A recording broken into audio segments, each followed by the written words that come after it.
दौरान सफर वतन असली से गुजरना, इसका क्या हुक्म है? चुनांचे अगर कोई शख्स सफर के दौरान अपने वतन असली से गुजरे तो वो शहर में दाखिल होते ही मुकीम हो जाएगा, खा वहां रुकने का इरादा हो या नहीं इरादा हो। और जिस जगह जा रहा है अगर वतन असली से मसाफत सफर से कम पर वाक़ है तो वो वहां पहुंचने तक मुकीम ही रहेगा।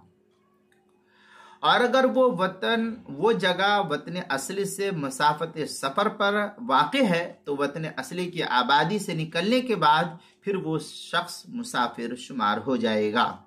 चुनांचे आलमगीरिया में है, इदा दखल अल मुसाफिर मिस्रहु अतम सलाह व इल्लम यनविल इकामा फीहि सवाउन दखल बिनियतिल इज्तियाज।